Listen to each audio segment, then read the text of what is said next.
Welcome into another episode of Locked On Phillies. And folks, we have a win to talk about and a season series win. Why is that so huge? Well, a lot of reasons. And the Phillies are starting to look back to normal.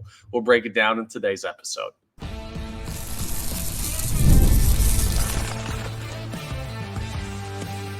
You are Locked On Phillies, your daily Philadelphia Phillies podcast. Part of the Locked On Podcast Network, your team every day. Yes, this is Locked On Phillies. I'm your host, Connor Thomas. Thank you so much for checking us out today. We're part of the Locked On Podcast Network, your team every day. Please make sure you're rating, reviewing, subscribing to YouTube, all that great stuff that really helps us out here on Locked On Phillies. You may know me from some of my other work. 5 years on 97.5 The Fanatic and local sports talk radio here in Philadelphia.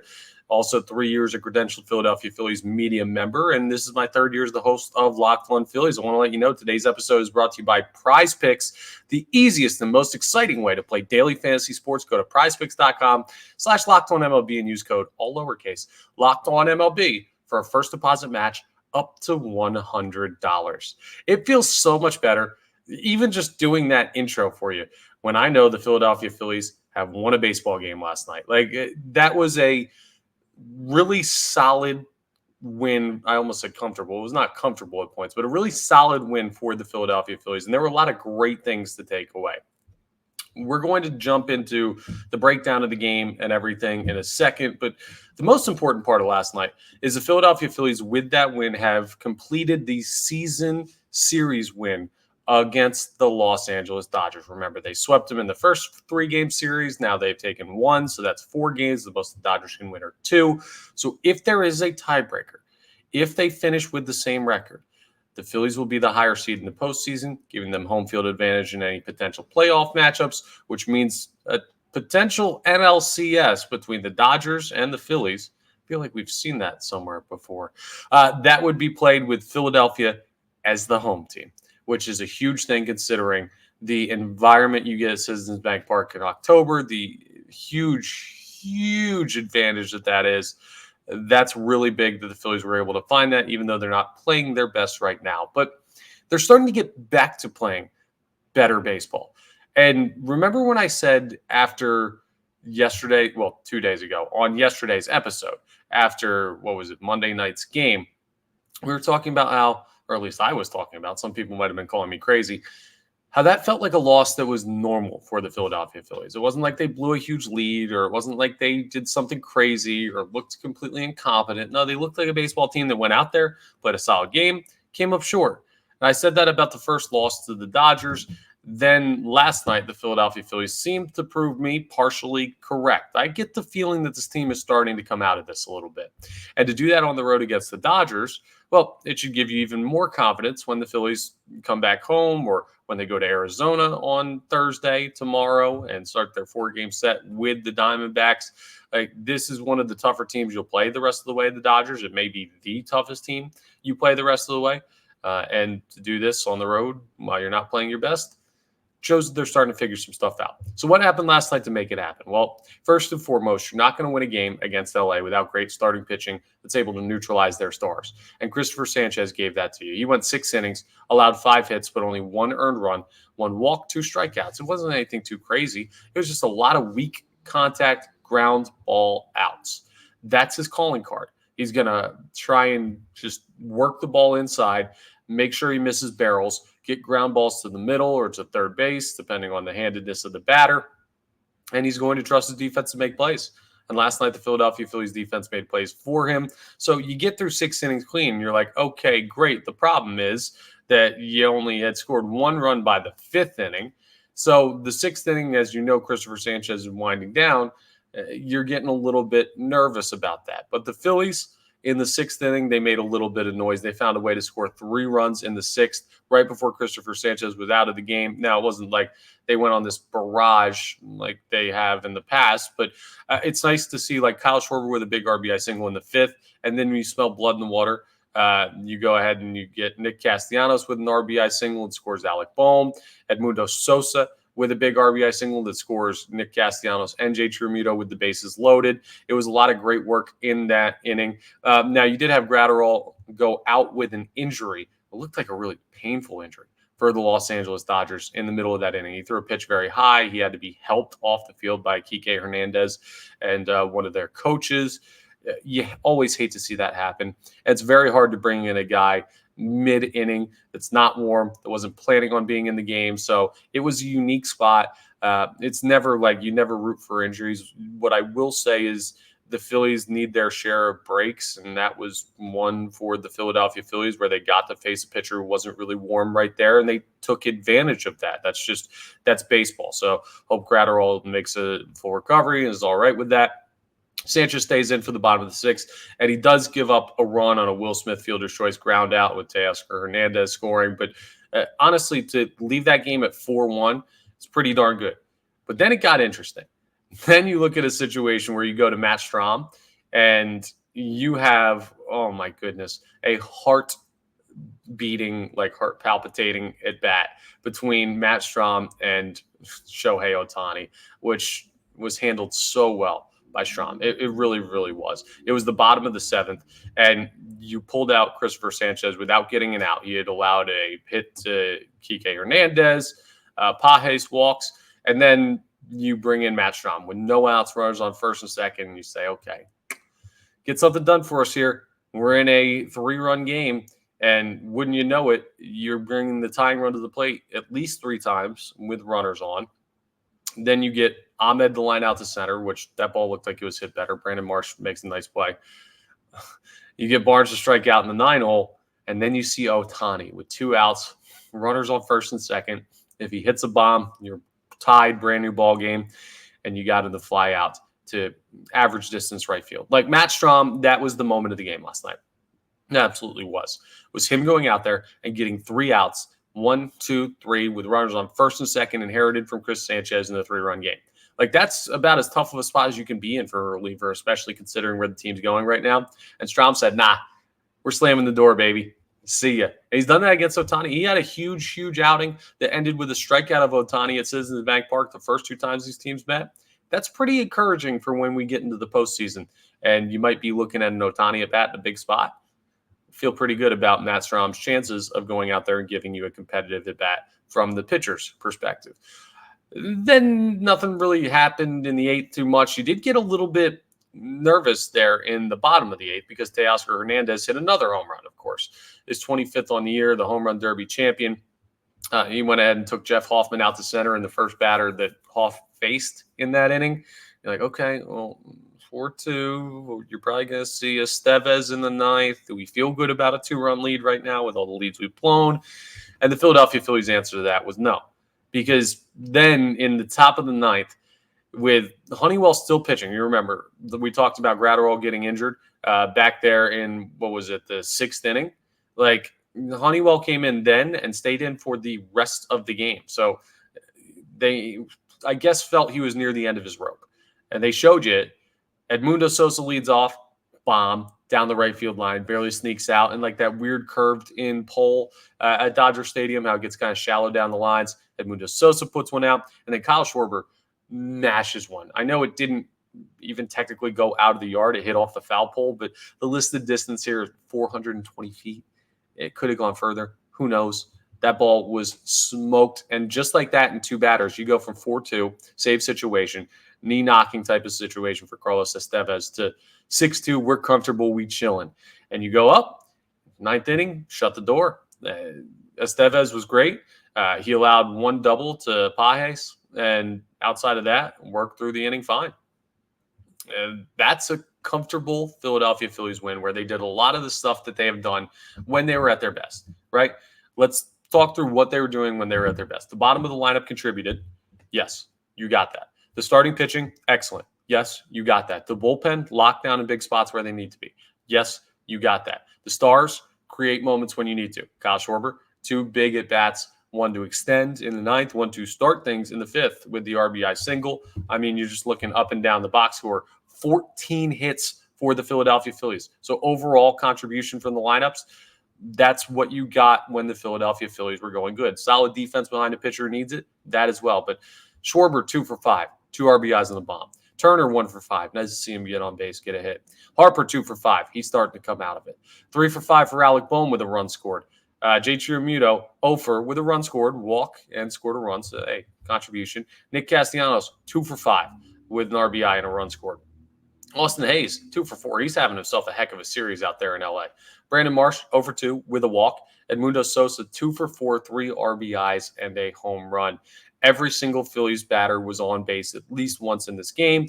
A lot of guys multi-hit games. A lot of guys RBIs. Well, actually, only 3 guys RBIs, but still, Schwarber and Sosa big in the RBI category. That's what you look for. A star to have a day, a guy you don't expect to have a day, a pitcher to have a day, the bullpen to have a day. You field your position, you win baseball games. That's Philadelphia Phillies baseball, and they're back to playing it. Now, again, the problem with this is we've seen flashes. We need to see consistency. Now, you've seen 2 solid wins in 2 of the last 3 games. So you're starting to feel like, oh, okay, starting to build a little consistency. Now, how about you win back-to-back baseball games? That'd be nice. And you could actually win. We talked about winning the season series against the Dodgers. You could win this series against the Dodgers. Come out of this with 2 out of 3 and 5 out of 6 against the Dodgers in the regular season. How great would that feel? And would that be what you need to kickstart like not just we're working our way back, but we're on our way to being back? It would feel great. And I'm going to tell you coming up why I don't think it's happening. Sorry, folks. I hate to be the rain on your parade type of guy, but if you saw the rain we got in Philadelphia last night, I don't really have to be. But I'll tell you, it's a tough spot for the Phillies tonight. Maybe they'll make some magic happen. We'll talk about it coming up as we continue Locked On Phillies.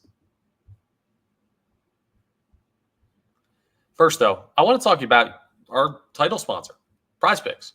They're our guys. Come on. Prize Picks is America's #1 daily fantasy sports app. They got over 5 million active members, and they're the easiest and most exciting way to play daily fantasy sports. Unlike those other apps, on Prize Picks, it's just you against the numbers. You're not playing any other people or any robots or anything like that. No, all you do is pick more or less on 2 to 6 player stat projections, and you watch the winnings roll in. Phil's Dodgers tonight, star power. Ohtani's been pretty darn good in this series. He wasn't great last night. Maybe a bounce back against Tyler Phillips. I would look at maybe over on his RBIs, more on his hits, more on his homers, should I dare say? I don't know. I got a feeling Ohtani's going to make tonight a little bit tough for the Phillies. But I also think Bryce Harper's coming out of it. And I do think Trey Turner's shown little flashes of life. You're going to be in a situation tonight, just so you have an idea of what you're up against on the mound. You're going to be looking at Gavin Stone. Gavin Stone, right-handed pitcher. So look at some of the lefties. Could Kyle Schwarber build off of his great night?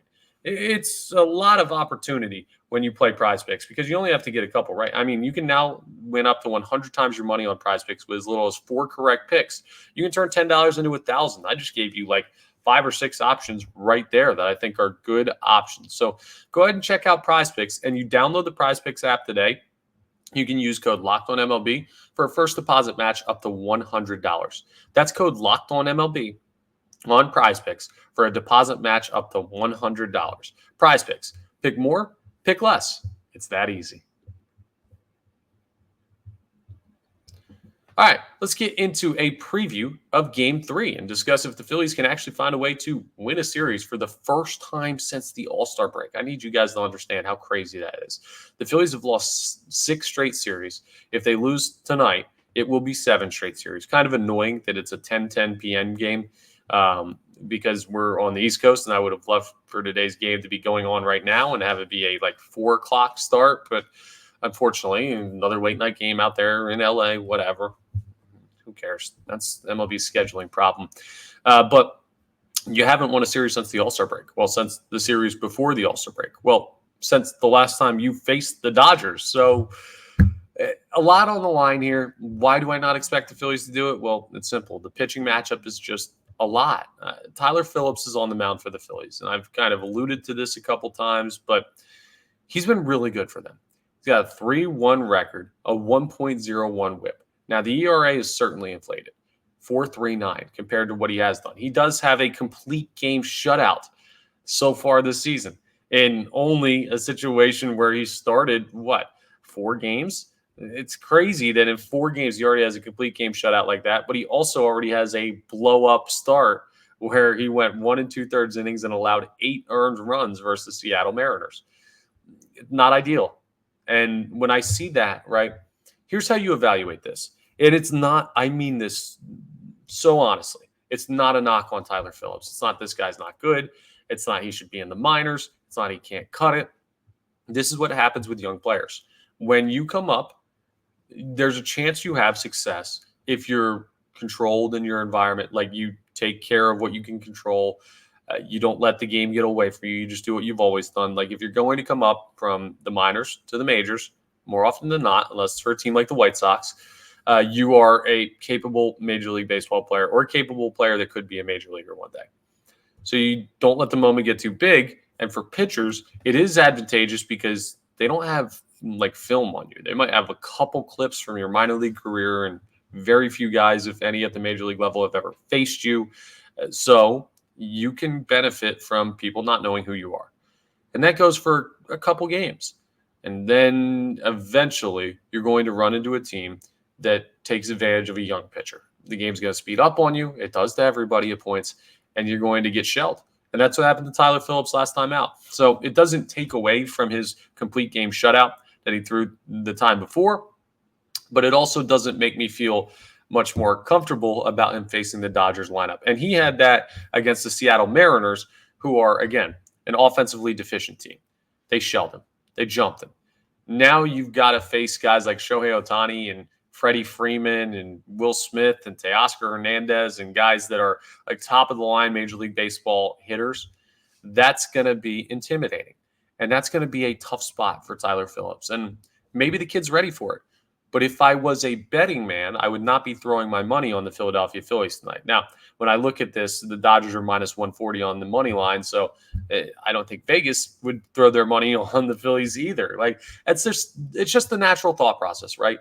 Have stranger things happened during this Phillies losing streak? Absolutely. During this Phillies kind of bounce back, we saw Brandon Marsh catch a ball blind. Anything's possible, folks. But this conversation kind of starts and ends with the pitching matchup.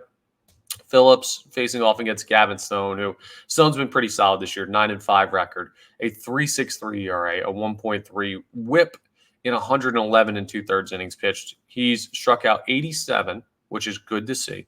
He has given up 114 hits, so he's allowing more than a hit per inning pitched, and not a huge strikeout guy. The 31 walks is kind of up there for him. He has allowed 13 home runs. I mean, he's a good pitcher. He's a talented pitcher, but he's not going to be like, he's not going to give you, I don't know, 7 innings of 2-hit ball, or at least he shouldn't. Like, this is a guy that's gettable, much like we thought Clayton Kershaw was gettable last night. You didn't really do too much off of Kershaw, but you got him out of the game, and then you moved on and took advantage of the Dodgers bullpen. You're going to have to attack the starter tonight. You're going to have to do better at getting on Gavin Stone early, because if there's one thing that can help a young pitcher like Tyler Phillips settle into the game, it's early run support. So who seems to be the best option to do that? If you've got a guy that isn't striking out a lot of guys, as far as a pitcher's concerned, and Gavin Stone, that means you normally, like, here's my thought process, right? I want to talk you through this.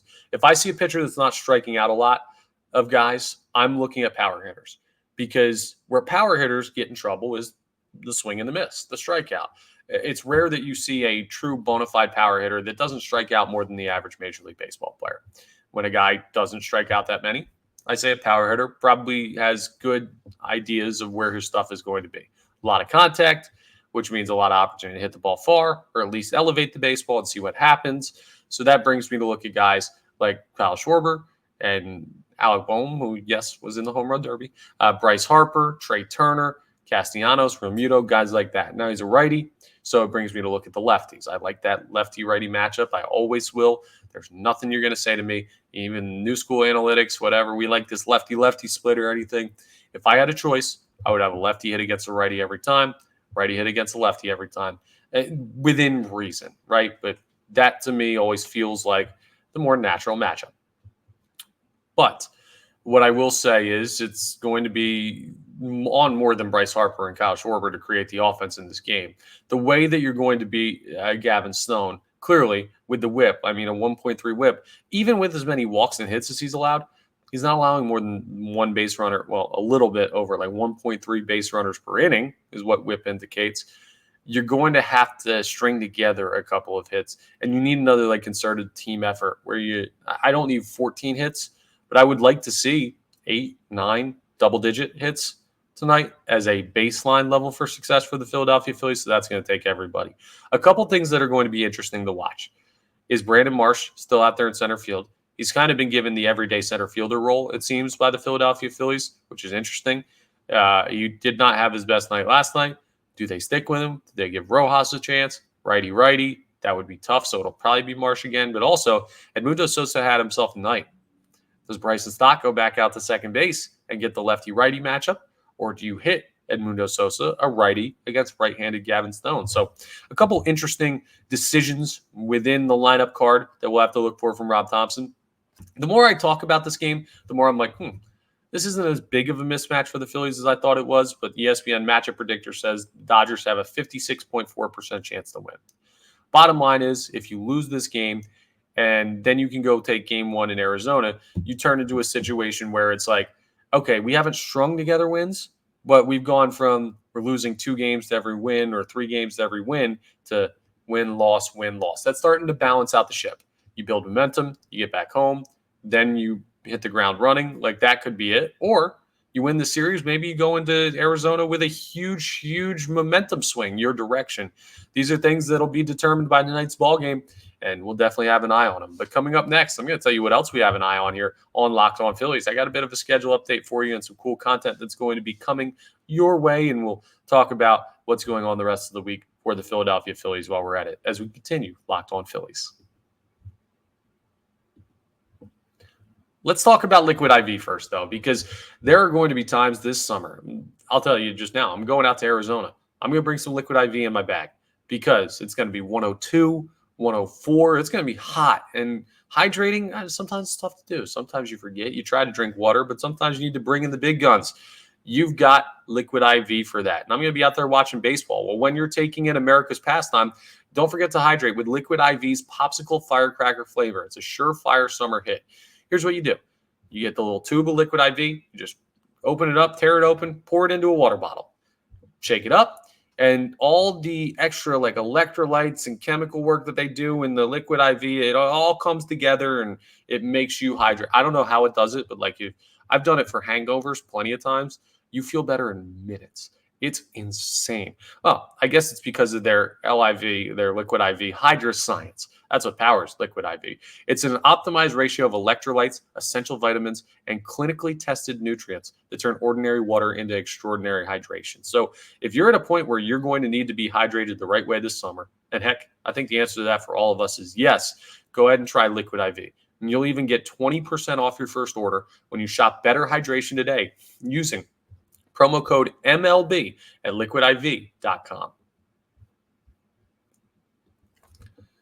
All right, so we have a bit of an interesting schedule the rest of the week here on Locked On Phillies. I do want to first, before we tell you about this, remind you, thank you again for making Locked On Phillies your first listen today. For your second listen, enjoy the Locked On MLB podcast. Host Paul Sullivan, also known as Sully, is here daily to provide national expertise with his trademark humor. He's going to help you get ready for the MLB playoffs here in the dog days of summer. You can prepare for the Fall Classic with Sully, who's got it all covered every single day on Locked On MLB, available on YouTube or wherever you get your podcasts, part of the Locked On Podcast Network, your team every day. So obviously, this is my episode for today, and tomorrow morning, I'm going to wake up and get you an early one, probably around like 9 or 10. I'll try and get an episode out by recapping the series with the Dodgers, previewing the series with the Arizona Diamondbacks, the 4 games the Phillies have on Thursday, Friday, Saturday, Sunday, out in the desert at Chase Field. And then I'm hopping a flight, folks. I'm heading out to Arizona. I'm going to be at Friday night's game. I'm going to be at Saturday night's game. The Phillies wouldn't dare lose with me in the building, right? I don't think one man can make a difference right now, but this team needs to pull themselves out by their bootstraps. It'll be fun to be out there. And I am going to record some stuff, not typical content, but I am going to record a little bit of just Locked On Phillies centric content out there from time at the ballpark. I do want to kind of show you, not so much travel bloggy, but in the same vein of that, of like what it's like out there, what that stadium is like. A lot of people don't get the chance to travel out west. So I'm just going to put something together that'll be just for a segment on an episode. But so we won't have an episode Friday because I'll be out there. We'll have one Monday as normal. So the only day that anything will change will be the Friday episode not happening this week because I'll be on the flight and then I'll be out there Western time zone without my recording stuff. I don't know if I have anywhere to record out there. I'm just staying in a normal hotel. But bottom line is I'll be out there in Arizona for the game. If you're coming out and you see me out there, I know Philly fans travel, or maybe you live out there and you like Locked On Phillies. If you see me at the ballpark, I'm going to be out there with my mom. Feel free to say hi. I would love to say what's up to some people out there. I was trying to get pool tickets, but unfortunately, you need to rent out the whole area to jump in the pool. Another way the Arizona Diamondbacks are denying the Phillies from enjoying the pool. But Garrett Stubbs can deal with that. Bottom line is that'll be a fun trip. We will dive deeper into that matchup with the Arizona Diamondbacks. There's one other thing I have to say because the host of Locked On Diamondbacks sent me a Twitter DM earlier this week. Miller Thomas, he's a cool guy. Got no issue. We did a lot of crossovers during the NLCS last year, but somebody who listens to Locked On Diamondbacks and also listens to Locked On Phillies had sent him a message saying that I was looking down my nose at the Diamondbacks and you need to talk to Connor before the series. Unfortunately, we're not going to be able to do it before the series because I've got my flight and everything. We are going to try and do a recap video after the series. And what I will say, if you're a Diamondbacks fan listening to this or watching this, the Phillies were still the better team last year. I know you guys won the NLCS. They were the better team, just not in that series. They were the more talented team, has always been the argument. Congrats to the Diamondbacks. I've given them their flowers. You guys lost in the World Series. Congrats on making it one round, I guess, technically further than the Philadelphia Phillies. But, yeah, I still think the Phillies missed an opportunity because they were the better team than the Diamondbacks. And I think, as I'll tell you in tomorrow's podcast, the Phillies have a good opportunity to win the series in L.A. against the Dodgers, especially if they maybe get Taijuan Walker back so they don't have to start Colby Allard. You get in a situation where the offense is starting to churn a little bit. You win tonight's game, who knows? Maybe you got a stew going. That could happen for the Philadelphia Phillies, and we could be looking at that. So it's going to be a very interesting end to this road trip. I wonder if this is just me thinking out loud. There's going to be any fatigue for the Philadelphia Phillies players by the time they get to the end. Remember, no off day this week. The Phillies play tomorrow. They'll be playing Thursday night in Arizona against the Diamondbacks, then the next 3 days as well. So 10 straight games, West Coast, tough opponents, grinding out, trying to find a way for victories. I do worry a little bit that when you get to the end of this road trip, you're going to get one of those in Game 4 of the series against Arizona, those kind of walk-through games before you get on the plane. But that's a problem for, tomorrow, Connor, and the weekend of the Philadelphia Phillies. Right now, the focus is taking out the Dodgers in Game 3 of this series, looking to find a way to win consecutive games for the first time in what feels like forever, and a series for the first time in 7 opportunities. So that will be the focus for tonight, and then tomorrow we're hopping a flight. All right. Well, that's all for today's episode of Locked On Phillies. Thank you so much for checking us out. Please make sure you're rating, reviewing, subscribing to the YouTube, all that really great stuff that helps us out here on Locked On Phillies. Another thing that I want to let you know we're going to start doing is we're going to start doing once a week divisional race updates. So this was the idea from our buddy Jeff Carr, who hosts Locked On Reds. He's the MLB channel director for Locked On, and he brought up putting out shorts on YouTube, so short 60-second or less videos, an update on where the Philadelphia Phillies are in the standings. Like, for example, the Braves got shut out yesterday. The Phillies picked up 2 games when you look at their magic number. So that would be something that we would mention in that. I'm going to start doing it once a week. I will let you know what days those are going to be posted, but you can get a little bonus content coming up as the playoff push and the push for Red October comes your way. So we're going to start doing that as well. So a lot of stuff. We're ramping it up here on Locked On Phillies. We got less than 2 months until the postseason rolls in. Red October. This team seems to be starting to get their legs back under them again. They're going to end up in a sprint to the finish where they could be the best team in the National League, and they still have a chance to be the best team in baseball when everything's all said and done record-wise. They just have to start to build momentum. So a lot of great stuff still to come here on Locked On Phillies for the regular season and for the postseason. But again, thank you for checking us out.